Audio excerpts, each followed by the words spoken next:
추석입니다. 추석이라서 매우 기뻐하는 사람들도 있고, 추석이라 또 힘든 명절을 보내겠네 하고 한숨 쉬는 사람도 있을지 모르겠는데, 아마 제일 기쁜 사람들은 학교 다니는 학생들, 회사 다니는 직원들, 그들일 것입니다. 어쩌면 음식을 준비해야 되는 가정주부들은 차라리 명절이 없었으면 좋겠다고 생각할 수도 있고, 또 특별히 어디 출근하거나 그런 것이 아닌 사람들은 추석이라고 명절이라고 해서 큰 감흥이나 변화도 누리지 못할 것입니다. 추석이 뭡니까? 한 해의 풍년 또는 곡식의 거둠을 기뻐하며 감사하는 절기입니다. 결국 먹고 마시는 것을 채워준 것에 대한 감사이고, 추석은 결국 먹고 사는 문제가 해결된 것에 대한 기리는 기념인 겁니다. 결국 돌아보면 먹고 사는 문제처럼 우리를 힘들게 하고 또 우리를 움직이게 하는 것도 없는 것 같습니다. 많은 사람들이 이런저런 이유를 대곤 하지만 가장 기본적으로 왜 공부합니까? 왜 직장을 다니고 왜 사업을 합니까? 결국 먹고 살기 위해서입니다. 물론 그것이 채워지면 또는 내가 원하는 만큼 이루어지면 또 다른 것을 생각할 수도 있겠지만, 많은 경우에 먹고 사는 문제는 단순히 일용할 양식의 문제가 아니라 그것이 채워지면 좀 더 나은 것을 먹고 마시고 싶고, 또 그것이 채워지고 나면 조금 더 나은 수준, 좀 더 높고 고급스러운 나를 표현하는 것으로 나를 치장하기 원하기 때문에 결국 아무리 많이 벌고 아무리 많은 것을 가졌어도 결국에는 먹고 사는 문제로 귀결되는 겁니다. 오늘 본문도 우리들에게 이렇게 먹고 사는 문제에 대해서 이야기하고 있습니다. 우리가 잘 알고 있는 요한복음 4장은 사마리아 여인을 예수님이 만난 것에 대한 이야기입니다. 너무나 잘 알고 있지 않습니까? 그런데 여러분, 예수님이 사마리아 여인을 만난 때가 잘 보시면 이것도 먹고 사는 문제와 연결되어 있습니다. 예수님이 우물가에 앉아 있었을 때 혼자 앉아 계셨는데, 그것은 제자들이 먹을 것을 구하러 마을로 들어갔기 때문에 혼자 계셨습니다. 뭡니까? 먹고 사는 문제입니다. 먹을 걸 구하러 간 겁니다. 근데 또 마침 그때 제자들이 먹을 걸 구하러 마을로 들어간 그때에 사마리아 여인은 또 먹을 걸 구하러 우물로 옵니다. 물 마시러 온 거죠. 물을 기르러 온 건 뭡니까? 물이 있어야 음식을 하죠. 빨래를 하죠. 목을 축이죠. 물을 구하는 것도 결국엔 먹고 사는 문제입니다. 먹을 걸 구하러 제자들은 마을로 갔고, 먹을 걸 구하러 여인은 우물로 왔고, 그 사이에 예수님과 여인이 만났고, 여인은 예수님을 통해 그리스도라는 것을 확신하고 사람들에게 달려갔습니다. 근데 이번에는 여인이 달려가니까 또 제자들이 옵니다. 얼마나 참 기막힌 우연입니까? 근데 여러분, 여인이 달려간 것을 보면 무엇이 더 중요한 것인지를 알게 됩니다. 먹을 걸 구하러 왔던 여인이 물동이를 버려두고 달려간 건 무엇입니까? 먹는 문제보다 더 중요한 문제가 있다는 겁니다. 여러분, 배고프면, 힘들면 먹고 사는 문제가 제일 중요하죠.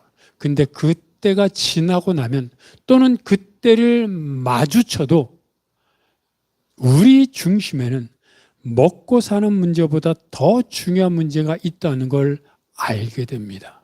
오늘 본문이 우리에게 그걸 얘기해 주고 있습니다. 제자들이 예수님에게 먹을 것을 구해와서 드십시오 했더니 예수님 말합니다. 나는 너희가 알지 못하는 먹을 양식이 있다. 제자들이 놀랐겠죠. 아니, 먹을 게 없어서 구하러 갔고, 그리고 겨우 먹을 것을 구해왔는데 그 사이에 누가 예수님한테 먹을 걸 드렸지? 하고, 아니 누가 드렸지? 라고 서로 궁금해하고 질문했더니 예수님 말합니다.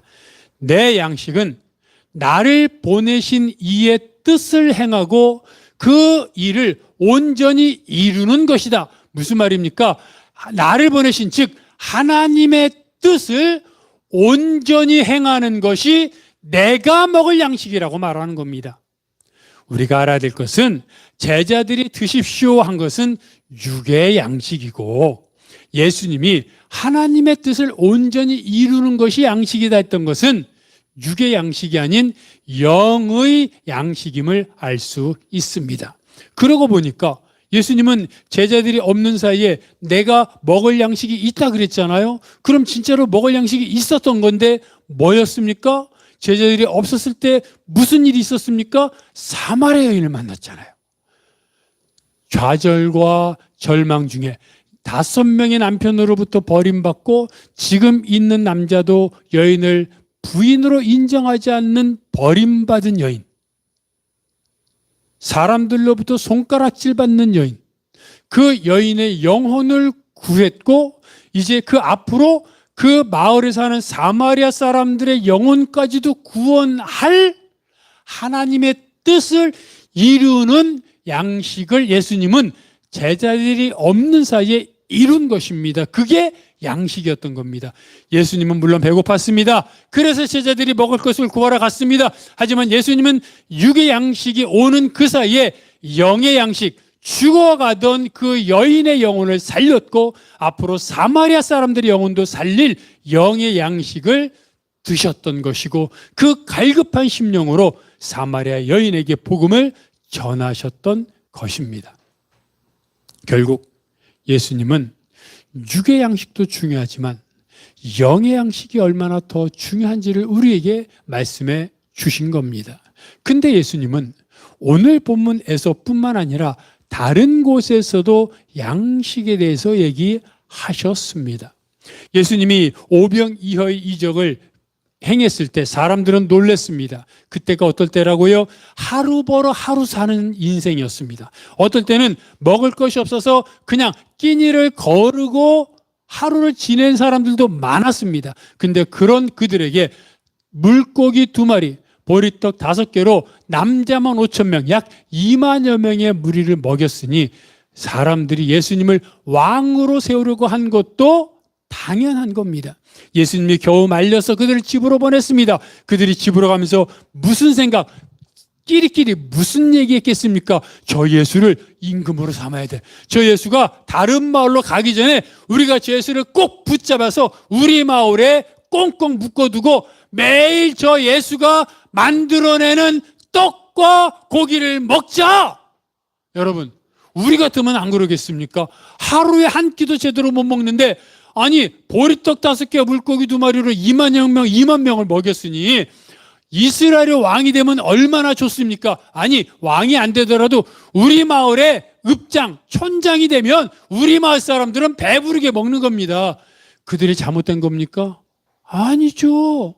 당장 배고픈 사람들에게 먹을 것을 달라고 먹을 것을 구하는 게 뭐가 잘못된 겁니까? 그래서 예수님이 집으로 보내니까 집으로 갔습니다. 그리고 집으로 가면서 내일 아침 일찍 또 예수한테 가야지. 그 마음속은 뭐가 있습니까? 어쩌면 내일도 보리떡 5개와 물고기 2마리로 우리를 배불리게 할지 몰라. 그리고 어쩌면 제 생각에는 그들이 아마도 자기 집 오면서 한 사람씩 다 물고기 2마리와 보리떡 5개를 갖고 오지 않았을까? 이걸로 이번에도 이적을 일으키게 해야지. 어떤 사람은 보리떡 3개, 어떤 사람은 보리떡 5개, 어떤 사람은 찰떡, 어떤 사람은 쑥떡, 어떤 사람은 물고기 2마리, 3마리.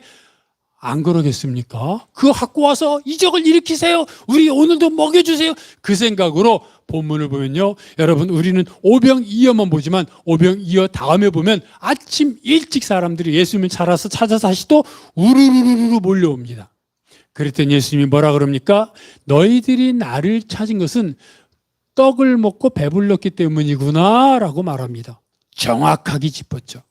근데 예수님은 그것으로 끝내지 않고 이렇게 말합니다. 너희가 육의 양식, 보리떡 5개와 물고기 2마리로 배불렀던 육의 양식을 위해서 일하지 말고 영의 양식, 하늘나라 양식을 위해서 일해라 라고 말합니다. 맞는 말이죠. 그랬더니 사람들이 말합니다. 아니, 어떻게 하는 것이 하늘나라의 일을 하는 것입니까? 라고 물었더니 예수님이 이렇게 말씀하십니다. 요한복음 6장 26절부터 29절까지 그 장면에서 예수님이 이렇게 말하는 겁니다. 읽어봅니다. 시작.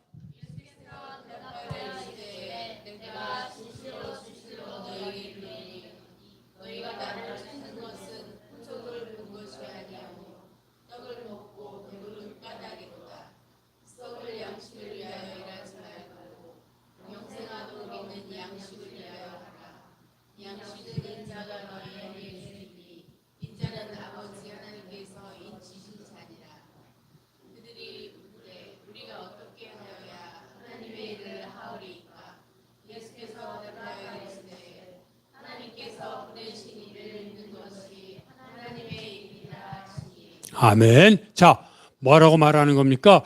얘들아, 보리떡 5개와 물고기 2마리로 배불렀지? 잘했어. 그래, 배불렀지? 너희들이 그것을 구하는 게 잘못된 건 아니야. 근데 이왕이면 육의 떡도 육의 양식도 중요하지만 하늘 양식, 영의 양식을 위해 살아. 그랬더니 어떻게 하는 것이 그렇게 사는 겁니까? 했더니 예수님 말하는 겁니다. 하나님이 보내신 사람, 그 사람을 믿는 게 영의 양식을 위해 사는 거야. 하나님이 보내신 사람 누굽니까? 예수를 믿는 게 영의 양식을 위해 사는 거라는 겁니다. 여러분, 조금 전에 우리가 예수님이 제자들에게 뭐라 그랬죠? 내가 먹을 양식은 하나님이 보내신 하나님의 뜻을 온전히 이루는 게 양식이다라고 말했죠.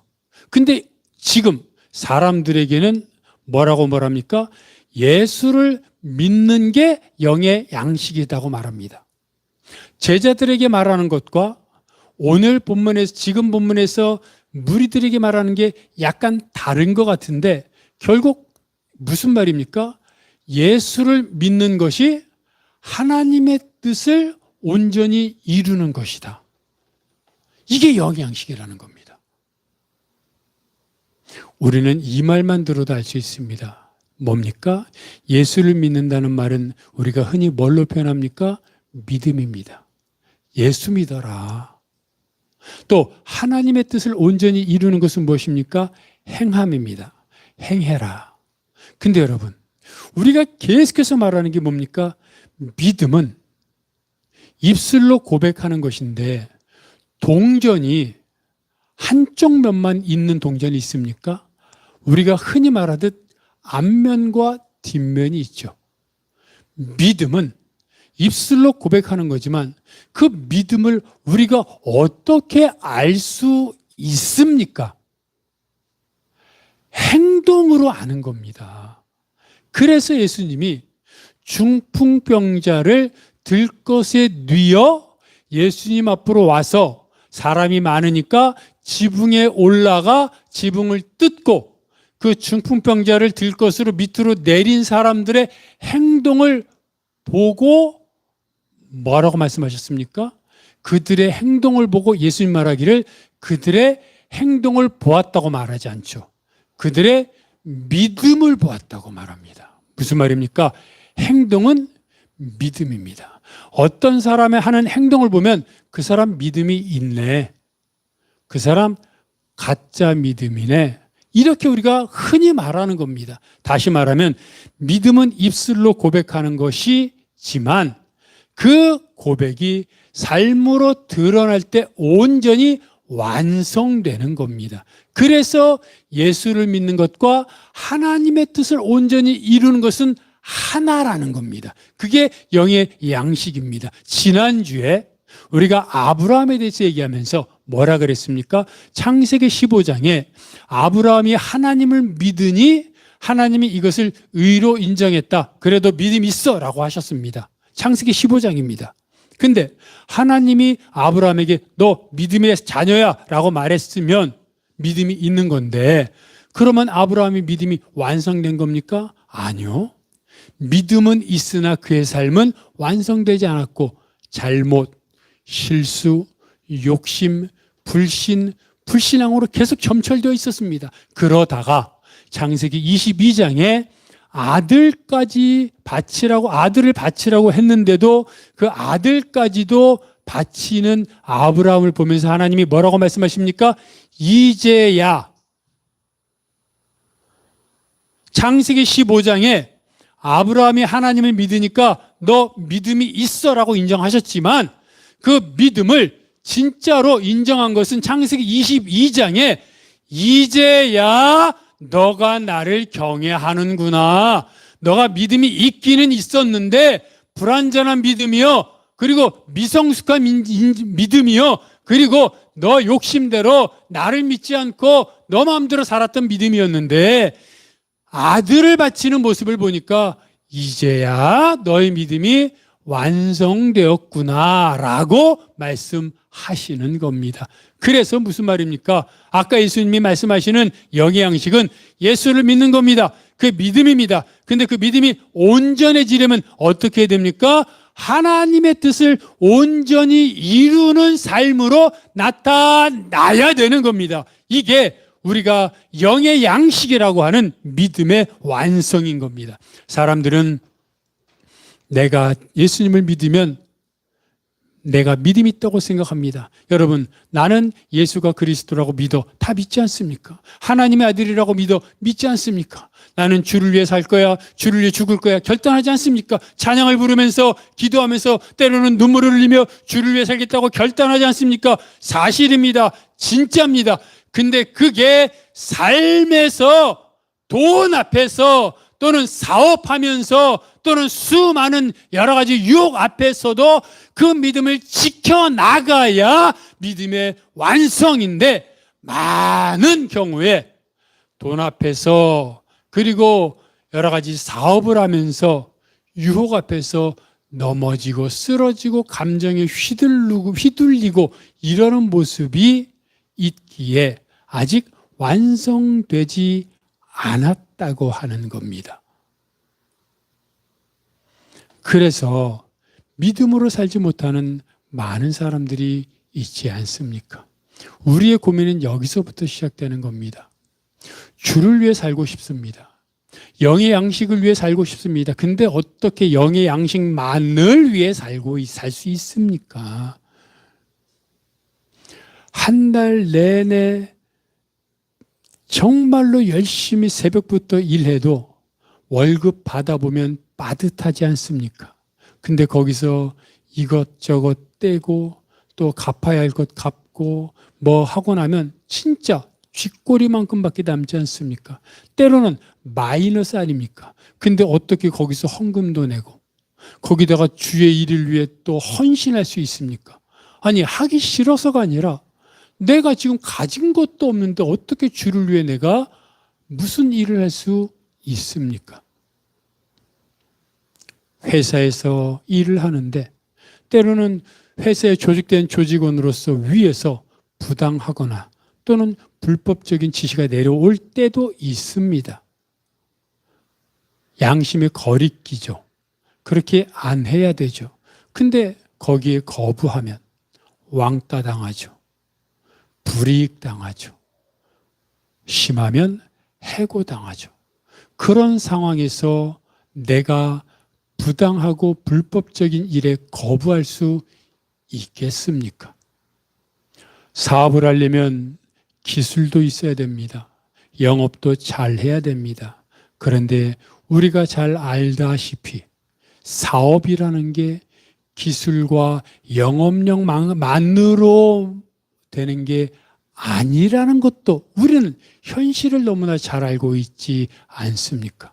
아무리 기술이 좋아도 아무리 영업을 잘해도 큰 회사의 담당 과장이 부장이 선택을 해줘야 되는데 갑을 관계에서 갑의 입장에 있는 회사가 우리랑 거래를 해줘야 되는데, 그러려면 기술이 좋아도 영업력이 좋아도 선택이 안 될 가능성이 현실적으로 많다 보니 다른 방법을 쓰곤 하고, 그러면서 회사를 운영하는 것, 우리가 다 알고 있는 현실 아닙니까? 회사원이든 사업을 하든 우리가 살고 있는 이런 세상에서 내가 믿음을 갖고 있는데 영의 양식을 위해서 하나님의 뜻을 온전히 이루는 게 무엇인지 우리는 압니다. 직감적으로, 구체적으로 말하지 않아도 양심적으로, 그리고 말씀을 통해 상황적으로 어떤 선택을 하는 것이 하나님의 뜻인지 압니다. 그런데 현실은 그렇지 않음을 우리는 알고 있지 않습니까? 이러한 때 우리가 어떻게 해야 합니까? 그런데 정말로 우리가 세상적으로 살아가는 그런 모습으로 살아갈 때 신앙은 있는데 둘 중에 하나를 선택해야 되지 않습니까? 신앙이 있으니 하나님의 뜻을 온전히 이루며 살아가든, 신앙은 있지만 하나님의 뜻이 아닌 세상과 타협하면서 살아가든, 우리가 신앙마저 버릴 수는 없으니 신앙은 유지하고 하나님의 뜻대로 살든 하나님의 뜻과 배치되는 세상과 타협하며 살든 둘 중에 하나입니다. 그런데 여러분, 우리들에게 또 보여주는 또 다른 삶의 모습이 있습니다. 그것은 노아와 롯의 시대의 모습입니다. 예수님은 말세대 얘기하면서 노아와 롯에 대해서 얘기하는데, 누가복음 17장 27절과 28절은 이렇게 말을 합니다. 읽어볼까요? 시작.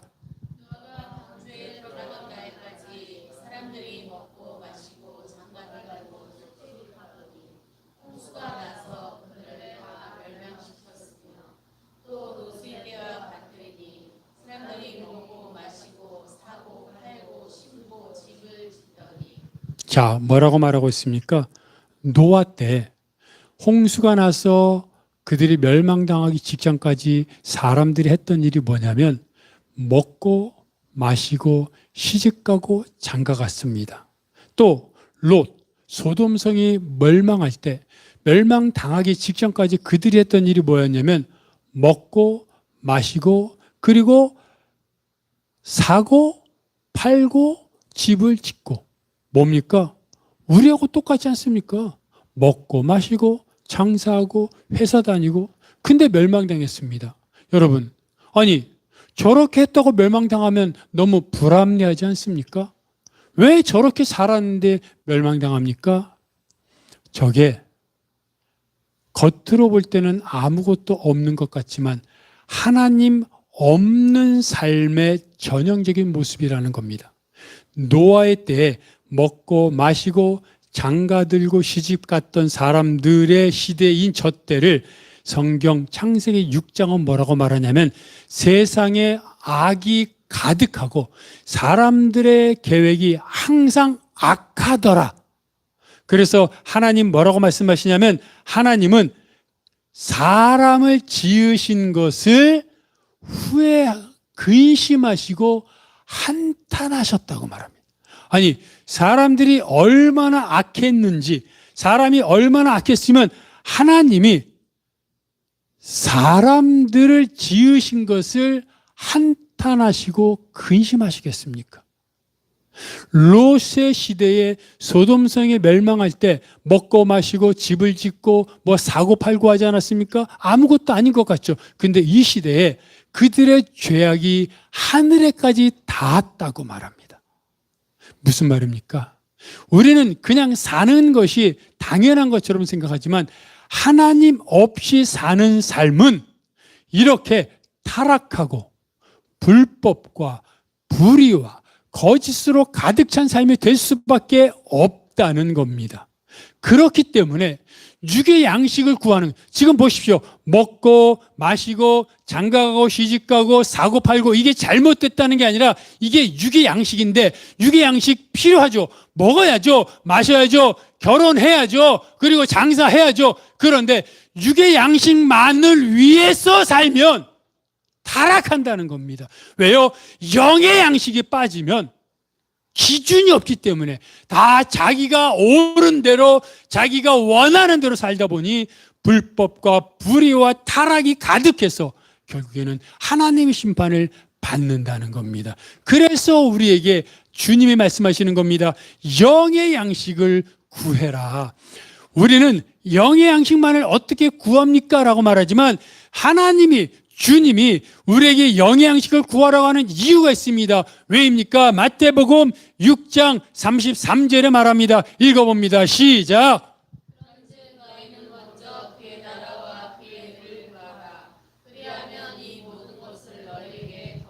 그렇습니다. 예수님이 하나님의 나라와 의를 먼저 구하라고 하는 게 뭡니까? 예수 믿으라는 얘기입니다. 그게 뭡니까? 하나님의 뜻을 온전히 이루라는 말하고 똑같은 겁니다. 표현만 다르지 같은 말입니다. 왜 자꾸 이 말합니까? 그리하면 예수 믿으면 하나님의 뜻을 온전히 이루면 먼저 하나님의 나라와 의를 구하면 그리하면 이 모든 것 육의 양식, 너에게 무엇을 먹을까, 마실까, 입을까 필요한 것, 너희 자녀들에 대한 걱정, 물질에 대한 걱정, 건강에 대한 걱정, 이 모든 것을 너희에게 더하여 주겠다고 말하는 겁니다.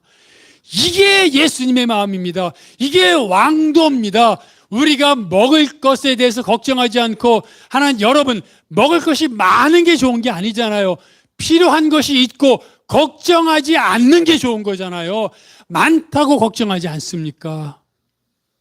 적다고 걱정합니까? 아니잖아요. 그건 상대적이잖아요. 많아도 걱정하는 사람이 있고 적어도 걱정 안 하는 사람이 있어요. 그 기준이 뭡니까? 그 사람의 가치관이 어디 있느냐는 거예요. 육의 양식만을 구하면 여러분, 사람의 욕심은 끝이 없습니다. 끝이 없어요. 그래서 이 정도만 있으면 되겠지라고 생각했지만 그걸 구하면 또 더 구하게 돼 있어요.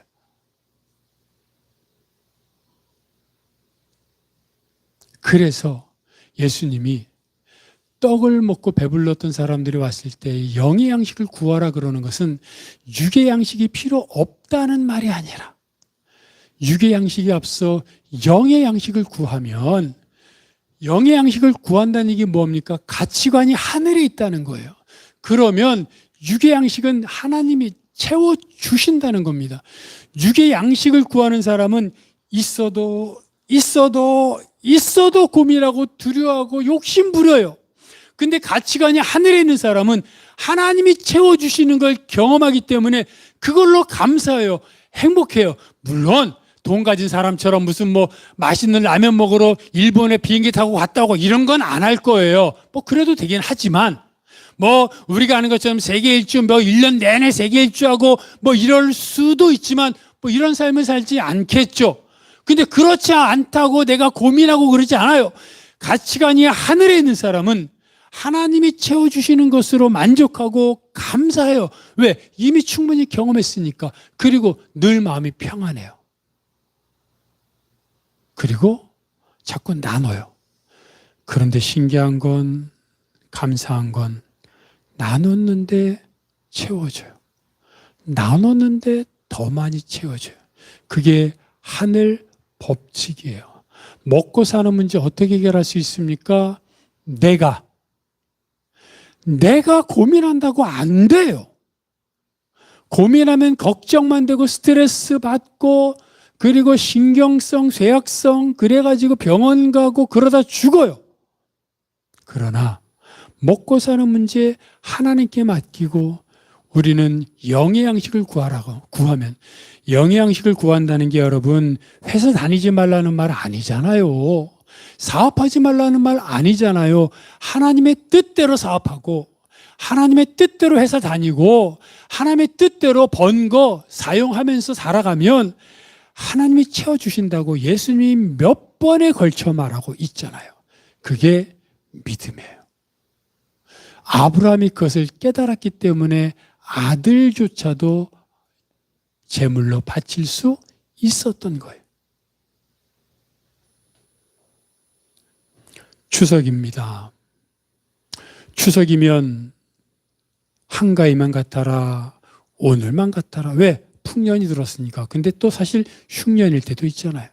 추석이라고 여러분 다 기뻐합니까? 여기 우리도 그렇지만 아픔을 당한 사람도 있고, 다 건강합니까? 아픈 사람도 있잖아요. 상황이 다 좋습니까? 안 좋은 사람도 있잖아요. 추석이 추석이지만 여전히 힘든 사람 많아요. 그런데도 우리가 하나님 앞에 나와서 예배드리는 이유는 무엇입니까? 영의 양식을 구할 때 하나님이 우리에게 육의 양식을 채워주시고, 영의 양식을 구하는 우리는 하나님으로 인해 늘 기쁨과 감사가 넘치고, 왜? 육의 양식은 하나님이 채워주시니까, 그걸 또 경험하니까, 하나님을 믿고 내 것을 나눠주는 거예요. 왜요? 하나님을 믿으니까. 근데 나눠줬더니 또 하나님의 신기한 방법으로 채워주세요. 나눠준 것보다 더 많이 채워줘요. 이게 하나님의 방법이에요. 이걸 경험하는 게 믿음이고, 이걸 경험하면 인생이 행복한 거예요. 근데 믿는다고 하면서도 세상 걱정 때문에 세상과 타협하면 이런 행복을 누리지 못하는 겁니다. 다시 한번 추석을 맞이하여 하나님께 모든 것을 맡기고, 하나님께 모든 해답이 있음을 깨닫고, 하나님 앞에 나아가 주만 바라보며 주만 기억하며 살겠다고 다시 한번 결단하는 여러분이 되시기를 바랍니다. 이 시간 말씀을 기억하면서 다 함께 일어나셔서 찬양하도록 하겠습니다.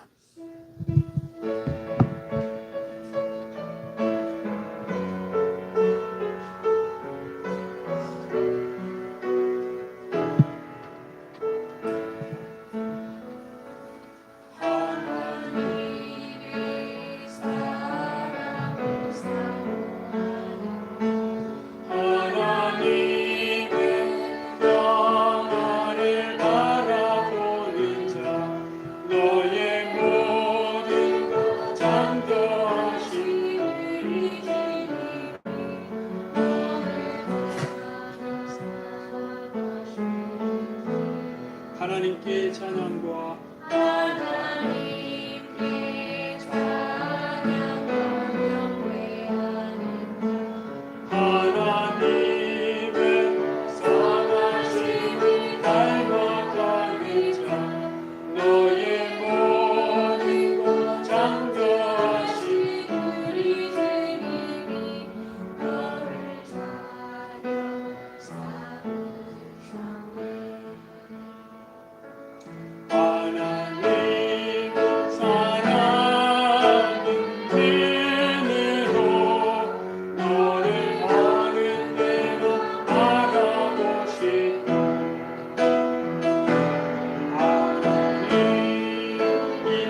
하나님은 사랑의 눈으로 우리를 항상 바라보십니다.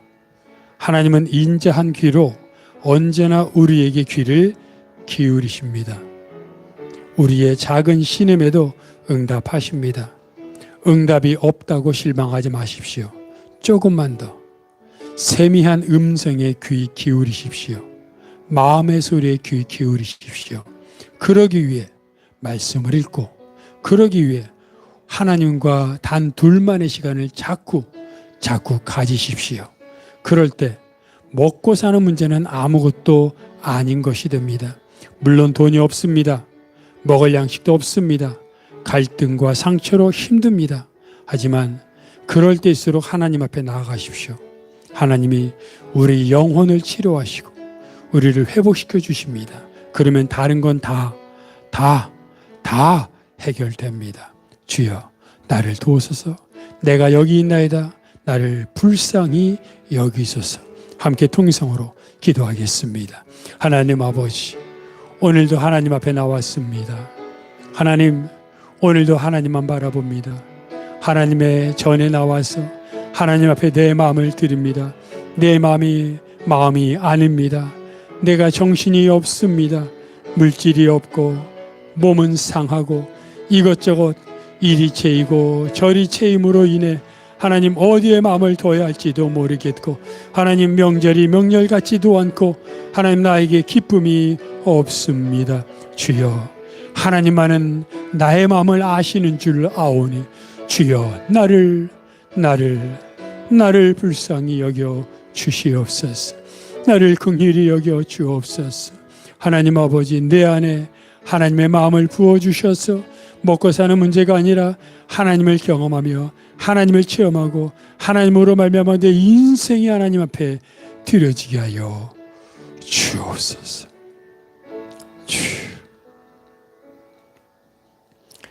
하나님 앞에 나왔습니다. 명절이라고 다 같은 명절이 아닙니다.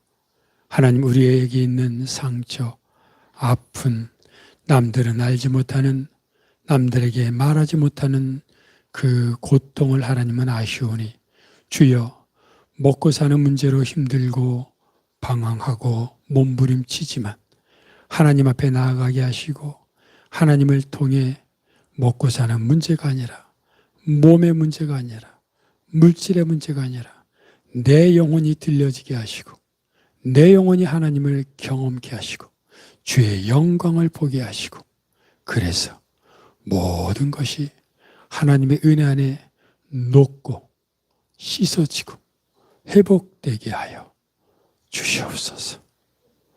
이 모든 것 예수 그리스도 이름으로 기도하오며, 이제는 우리 주 예수 그리스도의 은혜와 아버지 하나님의 사랑하심과 성령님의 교통하심이 하나님 앞에 먹고 사는 문제로 엎드렸지만 몸 때문에, 물질 때문에, 갈등 때문에, 스트레스 때문에 엎드렸지만 하나님의 은혜로 말미암아 주를 만나고 주의 영광을 보아 모든 것이 해결되는 것을 경험코 주를 위해 살겠다고 결단하는 모든 성도들 머리 위에, 그들의 가정과 사역과 기도 제목 위에, 이 교회, 이 민족, 온 세계 복음화 위에 영원토록 함께 없시기를 간절히 축원하옵나이다. 아멘.